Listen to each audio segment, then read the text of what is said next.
Pour terminer, je vous fais voir comment on peut animer une réunion, une classe virtuelle à l'aide de Google Meet. Donc, je suis sur la classe, sur le rendez-vous que j'avais programmé donc sur mon agenda, juste pour vous faire voir ici. Donc, le 2 avril, j'avais prévu une visio à 9h30. Donc, j'ai cliqué sur le lien participer à la réunion et du coup, je me suis retrouvé sur cette page.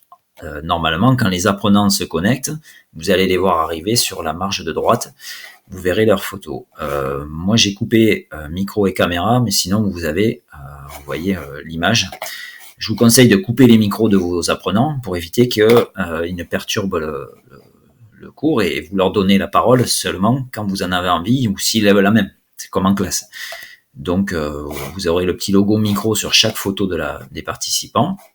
Ce que vous pouvez faire, c'est même enregistrer votre réunion et ça va vous générer un lien pour qu'ils puissent podcaster, que les absents puissent podcaster ce que vous avez fait. Donc ça, vous l'intégrerez ensuite dans votre progression au niveau du cahier de texte, par exemple.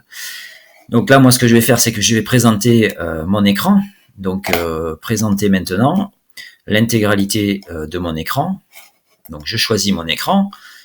Je le partage et là par exemple si j'ai envie de montrer le site de financement participatif et de leur expliquer voilà ce que vous auriez dû trouver de mode de financement participatif, vous êtes prêteur, vous êtes emprunteur, etc. Je leur explique, je leur fais voir les différents sites ou s'ils n'avaient pas compris les consignes de travail, je peux revenir sur le document original, etc.